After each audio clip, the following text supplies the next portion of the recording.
Mention stories. घना जंगल, काली रात, बादलों के पीछे छिपा चांद, ठंडी हवा चल रही थी। एक पुरानी जीप सुनसान रोड पर धीरे धीरे बढ़ रही थी। जीप की हेडलाइट से ही रास्ता दिख रहा था। जीप में दो लोग थे, अर्जुन और उसकी छोटी बहन सिया। सिया ने कांपते हुए पूछा, भैया ये रास्ता ठीक है ना? अर्जुन ने हौसला देते हुए कहा, हाँ हाँ, बस थोड़ी दूर और। हवेली वाला पुराना गांव आ ही रहा है, वहीं रुकेंगे। जीप आगे बढ़ती रही। हवा के झोंकों के बीच अजीब सी खामोशी थी। गांव पहुंचते ही उनके सामने एक पुरानी टूटी फूटी हवेली खड़ी थी, जिसकी काली दीवार, हिलती खिड़कियां और छत पर बंधी एक पीतल की घंटी जो हवा से धीरे धीरे बज रही थी। अर्जुन ने जीप रोकी और दरवाजे की ओर बढ़ा। अर्जुन ने दरवाजे को धक्का दिया और वो दरवाजा चरमराया और खुल गया। अंदर गुप्त अंधेरा था। दीवारों पर चाले और नमी की गंध थी। कोनों में पड़ी लालटेन जलाकर अर्जुन ने चारों ओर रोशनी डाली। सिया ने डरते हुए पूछा, क्या यहाँ कोई रहता है? अर्जुन बोला, नहीं, वीरान है। तभी ऊपर की मंजिल से बच्चों के हंसने की आवाज आने लगी। सिया कांप उठी, भैया आपने कुछ सुना? अर्जुन ने नजर चुराकर कहा, कोई जानवर होगा, चलो ऊपर चलते हैं। सीढ़ियां चरमरा रही थी।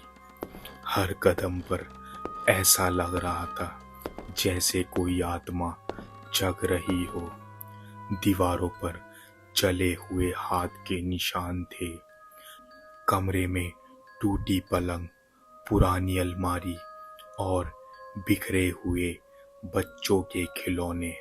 सिया ने एक गुड़िया उठाई। उसके मुंह पर सूखा हुआ खून जैसा कुछ था। अर्जुन ने देखा तो उसका दिल दहल गया। तभी बाहर सीटी जैसी आवाज आने लगी। खिड़की से देखा, हवेली के बाहर झूला अपने आप हिल रहा था। उस पर एक परछाई बैठी थी, वो भी उल्टी दिशा में। अब उस झूले पर बैठी परछाई बिल्कुल साफ दिख रही थी। उस परछाई के बिखरे बाल, चेहरा ढका हुआ। फिर उसने सिर घुमाया। उसका चेहरा जैसे था ही नहीं, सिर्फ दो गहरे गड्ढे और काले होठ। सिया डर के मारे चिल्लाई, भैया ये कौन है? अर्जुन ने कांपते हुए कहा, ये जगह सही नहीं लग रही है। तभी अर्जुन बुदबुदाया, कहीं ये वही जगह तो नहीं है, शकुन देवी की हवेली? सिया ने पूछा, कौन थी वो? अर्जुन ने धीरे से बताया, कहते हैं उसकी बेटी के मरने के बाद वो पागल हो गई थी। हर रात झूले पर बैठी उसे पुकारती रहती थी। तभी दरवाजे पर चोर की ठक ठक हुई। सिया डर गई। कौन है? कौन है? अर्जुन ने लालटेन उठाई और नीचे गया। दरवाजा हवा में झूल रहा था। अर्जुन दरवाजा बंद करने ही वाला था कि बाहर से हंसी की आवाज आने लगी। अर्जुन ने दरवाजा बंद कर लिया और कुंडी लगा ली, पर बाहर से खरोचने की आवाज आने लगी। तभी उसकी नजर एक पुराने लकड़ी के दरवाजे पर पड़ी। सिया बोली, नहीं, वहां मत जाओ। पर अर्जुन ने दरवाजा खोल दिया। अर्जुन लालटेन लेकर नीचे गया। सिया भी उसके पीछे पीछे आ गई। जब वो नीचे पहुंचे, उन्होंने देखा तहखाने में जाले, नमी और दीवार पर लिखा था, मुझे मेरी बच्ची दो। अचानक अंधेरे से हंसी की आवाज गूंजने लगी।